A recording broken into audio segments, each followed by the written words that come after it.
Köszönöm szépen a meghívást is. A Hungarometnél dolgozom, amit 2024. januárja óta hívnak így. Mi még mindig Országos Meteorológiai Szolgálatnak hívjuk a korábbi nevén. És itt foglalkozunk az éghajlatváltozás vizsgálatával egyrészt abból a szempontból, hogy mit tapasztalunk, ami már megtörtént az elmúlt évtizedekben, másrészt abból a szempontból, hogy milyen változások várhatók a következő évtizedekben az évszázad végéig. És erről szeretnék egy kicsit beszélni, először így bevezetve a témát, hogy az éghajlatváltozás vizsgálatánál mit is vizsgálunk, és utána arról beszélnék, hogy milyen trendeket, tendenciákat mutatnak a mérési adatok, és a végén pedig egy kicsit arról, hogy a jövőben mire számíthatunk, és hogy ezekhez a változásokhoz hogyan lehet alkalmazkodni. Tehát a meteorológiában, főleg, hogyha az éghajlatváltozással foglalkozunk, akkor a teljes földi rendszernek a vizsgálatával dolgozunk, ami tartalmazza a légkört, ami mindennel kapcsolatban áll, ezen kívül a felszíni és felszín alatti vizeket, a hó- és jégtakarót, a szárazföldi felszínt és az élővilágot, aminek része az ember is. És ezek között különböző kapcsolatok, egy- vagy kétirányú kölcsönhatások vannak, és ennek a rendszernek a kölcsönható együttesét vizsgáljuk. Néhány szót ezekről, egy kicsit egyenként. A légkör a leggyorsabban változó eleme ennek az éghajlati rendszernek, hogyha valamilyen hatás éri a légkört, akkor arra néhány napon belül reagál. És tudjuk, hogy vannak állandó összetevői, oxigén, nitrogén és egyéb nyomgázok, és vannak változó koncentrációjú összetevői is, amik attól függetlenül, hogy nagyon alacsony koncentrációértékkel fordulnak elő, nagy jelentőségük van az éghajlatváltozás szempontjából is. Az éghajlati rendszernek a változását nagy mértékben a sugárzás, napsugárzás áthaladása ezen a rendszeren az, ami befolyásolja, illetve megváltoztathatja. Egy rövid hullámú sugárzás érkezik a napból a légkör tetejére, és az már a légkörben lévő részecskéken, felhőelemeken egy része visszaverődik a világűr felé, tehát nem éri el a földfelszínt, illetve a földfelszínről is egy jelentős mennyiség visszaverődik, például mert mondjuk a föld felszínen jég vagy hótakaró van, ami a fehér színének köszönhetően nagy mennyiséget visszaver, de akár egy sivatag, vagy egy erdő, vagy egy szántóföld is 20-30-40%-át a napsugárzásnak visszaveri a világűr felé. Ami lejut a földfelszínre, az elnyelődik és felmelegíti a felszínt, és ez hosszú hullámú sugárzás energia formájában indul vissza a világűr felé. Ez sem tud teljes mértékben szabadon távozni, hanem vannak a légkörben olyan gázmolekulák, amik ezt a hosszú hullámú sugárzást elnyelik és újra kisugározzák. Ez az üvegházhatás. Ilyen üvegházhatású gáz például a vízgőz, vagy a széndioxid, metán, ózon, és ezeknek a különböző molekuláknak a légköri tartózkodási ideje az igen eltérő. Hogyha egy vízgőz molekula bekerül a légkörbe, az általában 10 nap alatt távozik onnan, például eső formájában kihullik, tehát ezt az üvegházhatást ezt nem tudja hosszú távon gyakorolni. Viszont, hogyha egy széndioxid molekula kerül a légkörbe a mai napon, az még ott lesz várhatóan több évtized múlva is, tehát azok a törekvések, hogy a széndioxid kibocsátásunkat csökkentsük az emberi tevékenység részeként, az nem azt jelenti, hogy egyúttal a légkörben lévő szén-dioxid koncentráció mennyiségét is csökkenteni tudjuk, mert amit ma kibocsátottunk, az még ott lesz több évtizeden keresztül, és gyakorolja ezt az üvegházhatást. Egyébként az üvegházhatás egy természetes folyamat eredetileg, és hogyha nem lennének ilyen részecskék a légkörben, akkor a Földön körülbelül 30 fokkal lenne az átlaghőmérséklet hidegebb, mint a jelenlegi. Tehát ennek köszönhető, hogy ilyen kellemes klímában élhetünk, de az emberi tevékenység természetesen ehhez hozzáad jelentős mennyiséget, és majd fogjuk látni, hogy ez milyen hatásokkal jár. A légkörről áttérve a hidroszférára, a Föld felszínének több mint 2/3-át víz borítja, és amikor az éghajlatváltozás kontextusában beszélünk a vízről, akkor általában az óceánokra gondolunk, és a nagy óceáni vízkörzésre, az óceáni szállítószalagra, aminek a mozgását az óceán különböző részein lévő hőmérsékletkülönbségek és sótartalomkülönbségek hajtják, illetve a felette fújó szélnek a felszíni vizeket mozgató ereje. És akkor itt láthatjuk ezt a vízkörzést a teljes Földre kivetítve a 3 óceáni medencére, és amire érdemes figyelni, hogy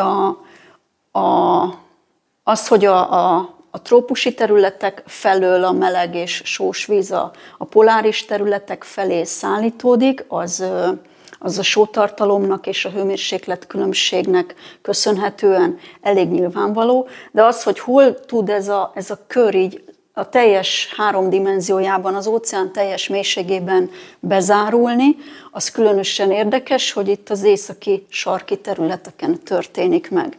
Ezeken a területeken a felszíni és a mélységi víznek a hőmérséklete nagyjából megegyezik, tehát a hőmérséklet különbség nem mozgatja ezt a vízmennyiséget, hanem itt a sótartalom az, ami el tudja érni, hogy a felszínről a víz lefelé áramlik a mélybe, és akkor a mélyben indul meg ez a kék görbe a déli óceáni részek felé.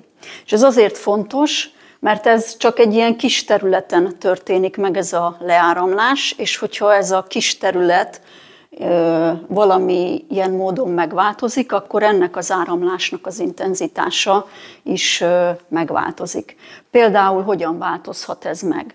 Ugye itt a poláris területeken jelentős mennyiségű jégsapka található, és ezeknek az elolvadásával édesvíz kerül az itt lévő óceáni vizekbe, aminek köszönhetően a sótartalma ezeknek a poláris óceáni területeknek csökken, emiatt az lefelé áramlásnak az intenzitása is csökken. És ennek köszönhető, hogy ma már elég sok cikk szól arról, hogy ennek az óceáni vízkörzésnek az intenzitása ez gyengül, és sok cikk szól arról is, hogy a golfáramlat, itt a felszíni meleg áramlat az Atlanti-óceánban, az szintén gyengül. A golfáramlat ettől még nem fog leállni, azért, mert a golfáramlatot nem csak a sótartalom, meg a hőmérsékletkülönbség hajtja, hanem a felette fújó szélnek a mozgató ereje is. Minden esetre ez a hidroszféra, ez egy ilyen nagy, tehetetlen tömege az éghajlati rendszernek, ami lassú változásokon megy át. Itt látható a következő eleme az éghajlati rendszernek, a sarki jégmezők, gleccserek, felszíni hó, tengerjég. Arról beszéltünk már, hogy ebben jelentős mennyiségű édesvíz raktározódik, és hogy ez miért fontos az éghajlatváltozás szempontjából, illetve azt is érintettük, hogy a fehéres felszín nagy mennyiségű napsugárzást ver vissza. Ezt a videót megpróbálom elindítani, de nem reagál rá. Szóval azt akartam... És ilyenkor az én tökéletek nem megy mert a Szent Olivről van. Egérrel esetleg? Egérrel megy.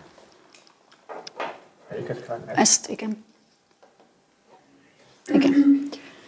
Tehát ez a videó azt illusztrálja, hogy ahogy olvad ez a jégtakaró, egyre több, sötétebb vízfelszín kerül napvilágra, és ennek köszönhetően egyre kevesebb napsugárzás verődik vissza a világűr felé, ami azt eredményezi, hogy több napsugárzás jut a Föld felszínre, és ez egy melegítő hatással bírhat.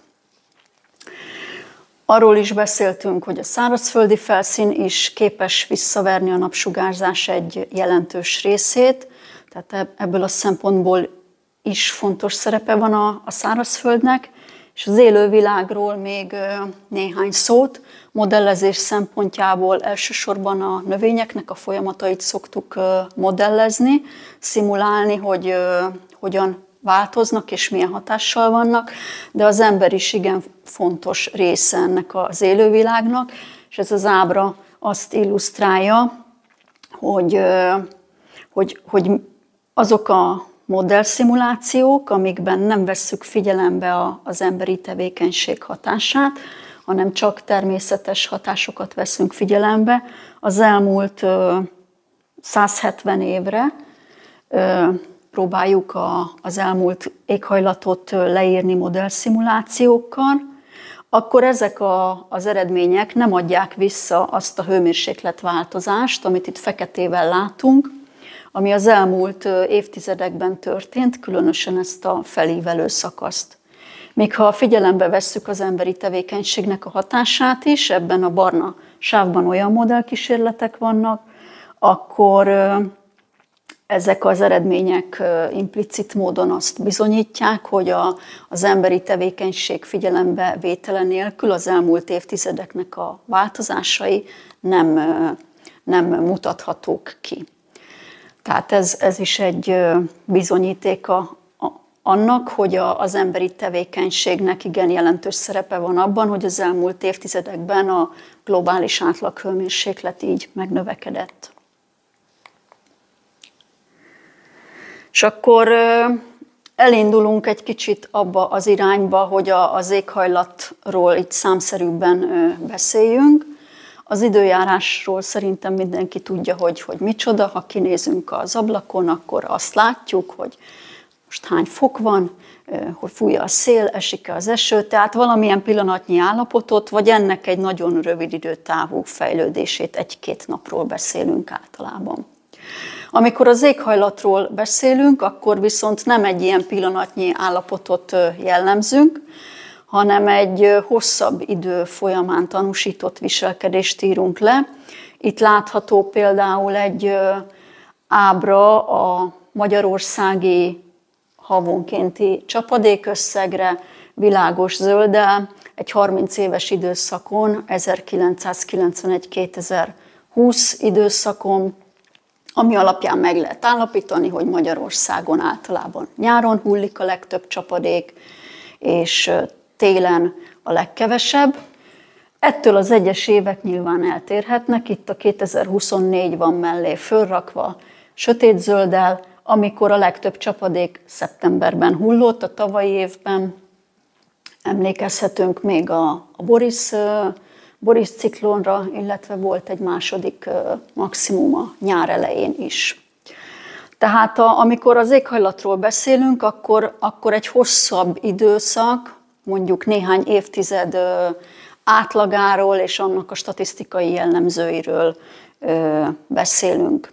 És amikor a jövőre vonatkozóan szeretnénk információt nyerni, akkor is nem azt szeretnénk előrejelezni, hogy milyen lesz az időjárás 2030. szeptember 26-án, hanem azt, hogy milyen éghajlati viszonyok lesznek mondjuk 2041 és 2070 között. Az éghajlati rendszert számos tényező befolyásolhatja, illetve azt a sugárzás átvitelt, amit az első diákon láttunk. Már maga a nap sem sugároz egyforma intenzitással, tehát a napsugárzás intenzitásában is vannak változások. A Föld keringési és forgási pályájában is vannak eltérések, például az ellipszis pálya a nap körül sem állandó, vagy a tengelynek, a forgástengelynek a dőlésszöge sem feltétlenül állandó. Ezek néhány éves vagy néhány tízezer éves időskálán is meghatározhatják az éghajlatunkat. Illetve amiről még beszélni szoktak, az a vulkánkitöréseknek a hatása. Ezzel kapcsolatban meg kell jegyezni, hogy ez egy nagyon rövid ideig tartó hatás. Itt egy globális átlaghőmérsékleti ábrát láthatunk 1850-től, és a nagyobb vulkánkitörések vannak rajta egyenesekkel jelölve. És a vulkánkitörések esetében olyan részecskék jutnak fel a magas légkörbe, amik a napsugárzást visszaverik, tehát nem engedik, hogy a felszínre lejusson. Ennek köszönhetően ilyenkor a hőmérséklet mindig visszaesik. De ez a hatás csak néhány évre szól, amíg ezek a részecskék kikerülnek a magas légkörből és távoznak. Semmiképpen nem egy olyan hosszú, tendenciózus éghajlatváltozásnak az okozói, mint amit most látunk. És persze az emberi tevékenység, amiről már beszéltünk, szintén fontos éghajlatalakító tényező. És ez a rendszer, amit az előzőekben áttekintettünk, ez így együtt a különböző elemeivel, ez egy nagyon lassan alkalmazkodó rendszer, ami sosincs igazán egyensúlyi állapotban, mert mindig, amikor egy kényszer éri, akkor mindig egy új egyensúlyi állapot felvételére törekszik. És akkor mutatnék néhány ábrát arra vonatkozóan, hogy az elmúlt években és évmilliók során milyen megfigyeléseket tettek. Ez talán eléggé ismert, ez a szén-dioxid koncentrációra vonatkozik a légkörben 1960-tól 2020-ig. Ezt ppm mennyiségben mérik, tehát hogy millió részecske között hány szén-dioxid részecske található, és látható, hogy ezekben az évtizedekben jelentősen megnőtt, most már 400 ppm felett van a légköri szén-dioxid koncentráció a műszeres mérések alapján. Hogyha visszamegyünk az időben, akkor láthatjuk ezt az ábrát, ami a jelentől néhány ezer évvel ezelőttig mutatja ezt a szén-dioxid koncentrációt. Két dolgot érdemes ezen az ábrán megfigyelni. Az egyik az, hogy voltak már azért 400 ppm-nél magasabb szén-dioxid koncentráció értékek, több ezer évvel ezelőtt is. A másik pedig az, hogy van egy ilyen kis sáv most már ezeken a görbéken, ami az adatoknak a bizonytalanságát jelzi. Még az elmúlt évtizedekben mérőműszerekkel mérték meg a szén-dioxid koncentrációt, addig egy ilyen időtávon már csak proxy adatokkal, jégfurat analízissel lehet a szén-dioxid koncentrációra következtetéseket levonni, tehát ez egy sokkal bizonytalanabb eszköze annak, hogy feltárjuk, hogy mi volt a múltban. És ahogy megyünk még kicsit vissza a múltba, itt néhány 100 millió évre vissza, szintén látjuk ezt a bizonytalanságot, de amit még érdemes megfigyelni, hogy sokkal magasabb koncentrációértékek is voltak emberi tevékenység nélkül. Tehát ezzel az ábracsoporttal azt szerettem volna illusztrálni, hogy az éghajlatváltozás az mindig is a része volt ennek a földi rendszernek, nem valami egyedi dolog, ami zajlik. Abból a szempontból egyedi, hogy az ember maga hozzájárul a saját tevékenységével. Másrészt abból a szempontból is egyedi, hogy ebben az időszakban biztosan nem létezett még New York, meg Velence, meg azok a kulturális emlékek, amiket szeretnénk megőrizni a további generációknak is. Tehát az, hogy alkalmazkodjunk a változásokhoz, az leginkább arról szól, hogy valahogy a környezetünket a jelen formájában megpróbáljuk fenntartani. És akkor egy pár szót csak a hőmérsékletváltozásról, amit hasonló módon lehet végigkövetni.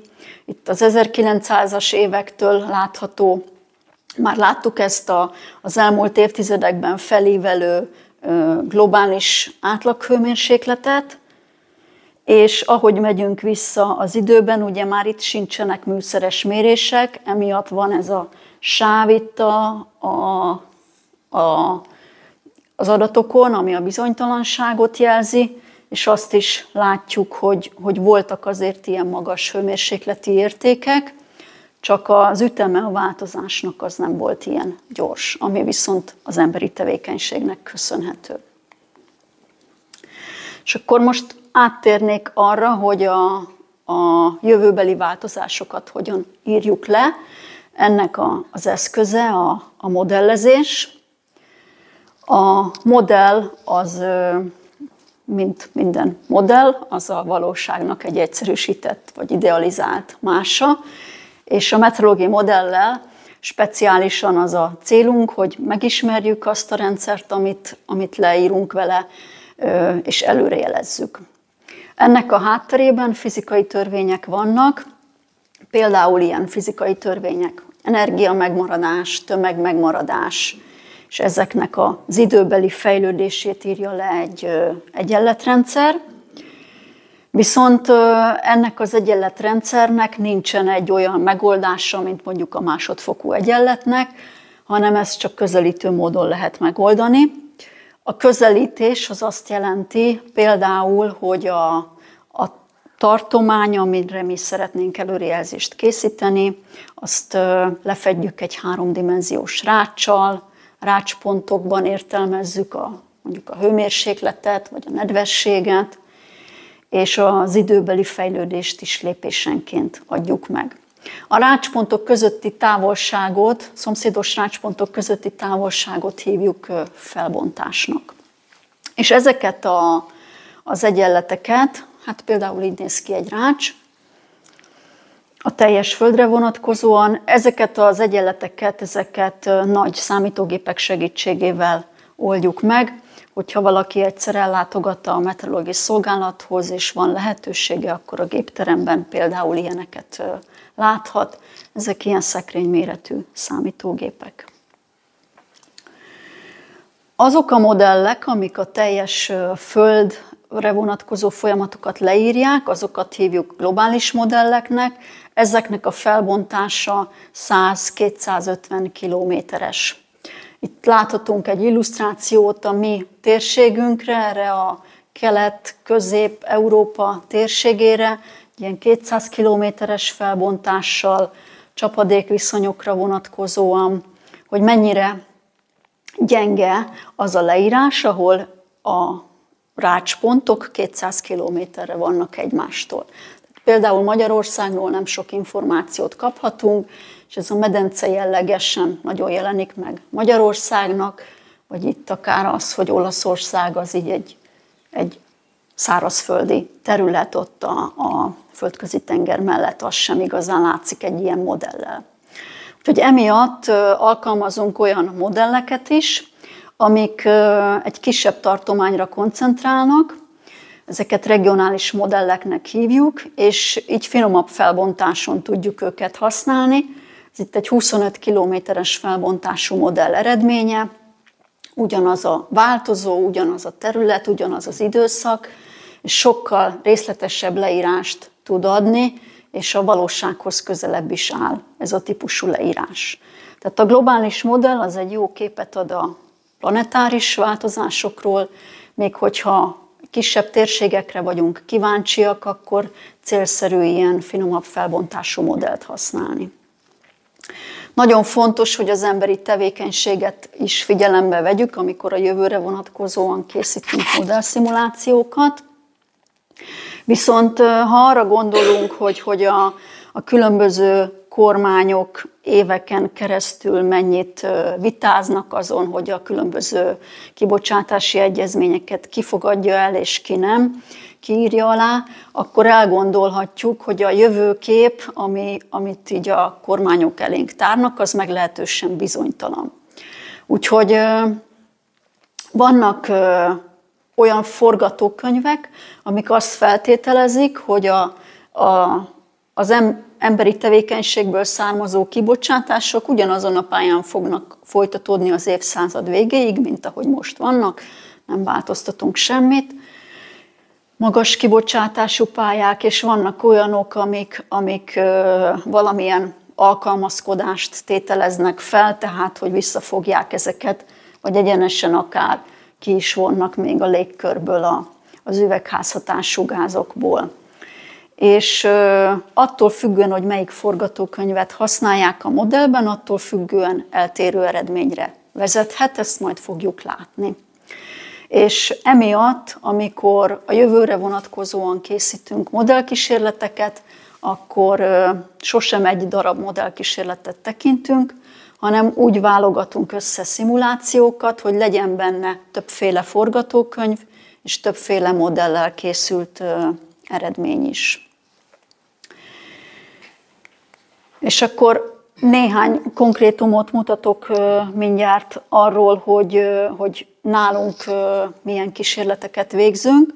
Mi 2 modellt használunk, és 2 forgatókönyvet, egy ilyen magas kibocsátásút, ami sajnos elég reális, és egy közepest, megadva az esélyt, hogy azért történnek változások.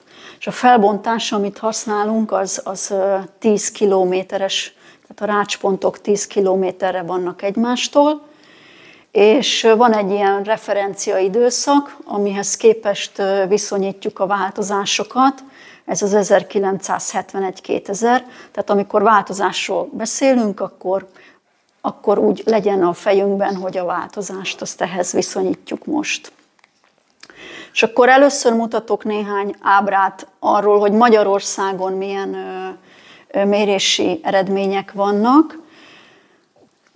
Simán, szimplán csak mérések alapján, tehát ezekben még nincsenek modellszimulációk. Ez az éves középhőmérséklet 1901-től 2024-ig, magyarországi átlag, és itt az utolsó 25 év van kiemelve 2000-től, illetve az 1970-től induló 25 év, ami azt reprezentálja, hogy mondjuk ha valaki ebben az időszakban volt fiatal, és a szülője, mondjuk tegyük föl, hogy 30 éves átlagosan egy szülő, mármint hogy 30 év korkülönbség van a gyerek és a szülő között, az egy ilyen éghajlaton élte le a fiatal korát, míg a fiatal pedig egy ilyenem, akkor ez egy 1 fokos eltérést jelent az átlaghőmérsékletbe. Tehát a mai fiatal az 1 fokkal magasabb átlaghőmérsékletű magyarországi éghajlaton élte meg az első 25 évét, mint a szülei annak idején. Mit jelent ez az 1 fok? Nem hangzik olyan túl soknak. Van a hőhullámos napok száma, ami a 25 fok feletti átlaghőmérsékletű napokat jelöli, ezekből leginkább nyáron van több. Ennek az idősorát láthatjuk ugyanarra az időszakra. Láthatjuk, hogy amíg a szülőknél ez átlagosan 4 nap volt, és voltak évek, amikor nem is nagyon volt országos átlagban ilyen hőhullámos nap, addig a fiataloknál ez már fölment 14 napra. Ez éves átlagos érték, tehát van olyan év, amikor itt a 2024-es az igen meleg volt, 20 nap fölött is volt az elmúlt évben ez az érték. A meleg éjszakákkal is érdemes egy kicsit foglalkozni, ez főleg nagyvárosokban kellemetlen, amikor éjszaka sem hűl le a levegő 20 fok alá, és az emberek nehezen tudnak aludni. Itt ebben a 70-es évektől kezdődő időszakban erre csak átlagosan 1 nap volt országosan, míg az elmúlt 20-25 évben ez átlagosan 3 nap, de itt is látható, hogy ez fölment már 10-15 nap fölé is az elmúlt évben. A csapadéknál nem lehet ilyen tendenciózus változást megállapítani, azt talán tapasztalja mindenki, hogy egyik évben ilyen, másik évben olyan, tehát vannak szárazabb és nedvesebb évek is. Itt van egy kis eltérés, de ha úgy választanánk ki az időszakokat, hogy kicsit az éveket eltolnánk, akkor lehet, hogy ezt az eltérést más irányban látnánk. Mit várhatunk a jövőre? Itt a magyarországi átlaghőmérséklet változást látjuk bal oldalon az évszázad végére, 2071-2100-ig, és ahogy említettem, 2 forgatókönyvet használunk, egy ilyen pesszimistát és egy kicsit optimistábbat, és 2 modellel végezzük a kísérleteket. És évszakonként látjuk a hőmérséklet változást. Ahhoz, amit itt az 1971-2000 időszakon tapasztaltunk. Azt érdemes megfigyelni ezen az ábrán, hogy minél nagyobb a kibocsátás, annál nagyobb a hőmérsékletváltozás. Tehát az emberi tevékenységnek igenis van hatása arra, hogy milyen átlaghőmérsékletváltozással kell szembenéznünk. És ez a hőmérsékletváltozás, ez a legoptimistább becslés szerint is eléri az 1 fokot. Pesszimista esetben akár mondjuk itt télen vagy nyáron 4,5-5 fok közelében lehet. És láttuk az előbb, hogy már 1 fok átlaghőmérsékletváltozás is milyen jelentős lehet a részleteket tekintve. Tehát azt halljuk legtöbbször a médiában, hogy a jövőben egyre melegebb lesz. Mit is jelent ez? Az egyre melegebb, az nem azt jelenti, hogy minden évben egy kicsit melegebb lesz, mint az előző évben volt, hanem továbbra is lesznek hűvösebb évek, évszakok, mint az átlag, de ez egyre inkább el fog tolódni. Ez a hűvös, az nem lesz már úgy hűvös, mint mondjuk a 70-es években volt hűvös egy év, valószínűleg, hanem a jelen viszonyokhoz képest lesz hűvös az az év, ami akkor hűvösnek fog számítani. A csapadékváltozással kapcsolatban nincsenek ilyen egyértelmű konklúziók. Itt ez mutatja az 1971-2000 időszak méréseit a fekete görbe, és a színes görbék pedig a különböző modellkísérleteket. Itt nem látunk olyat, hogy attól függően, hogy milyen forgatókönyvet használunk, attól függően eltérnének az eredmények. Sokkal inkább azon múlik, hogy milyen modellt használunk. Ha itt a nyárra koncentrálunk, akkor elég bizonytalan a kép. 2 modellkísérlet szerint csapadék növekedést, 2 szerint pedig csapadék csökkenést várhatunk, tehát ezzel nem nagyon jutunk előbbre. Annyit talán ki lehet jelenteni, hogy nem lesz hazánk éghajlata mediterrán, legalábbis abból a szempontból biztosan nem, hogy továbbra is nyáron fog a csapadéknak a zöme hullani, és nem télen, ami a mediterrán területekre általában jellemző. Ha több modellkísérletet bevonunk a vizsgálatokba, akkor egy kicsit a nyári csapadékcsökkenés irányába billen a mérleg nyelve itt Magyarországon.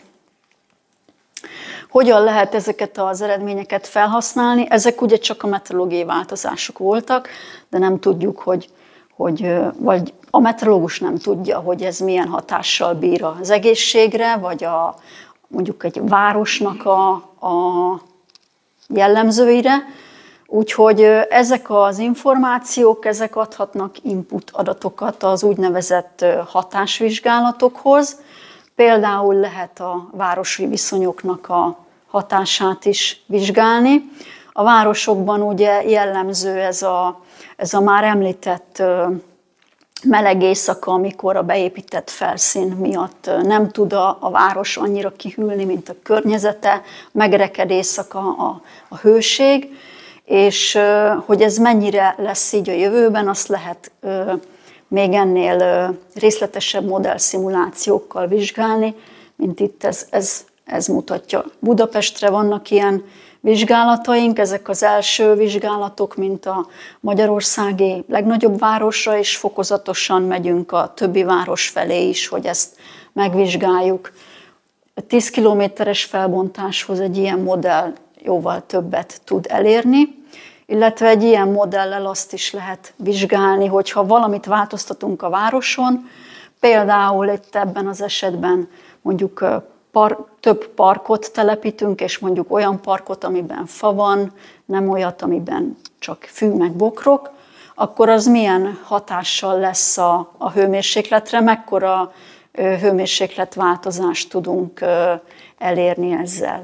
Ilyen vizsgálataink most Budapestre készültek, itt a 12. kerülettel.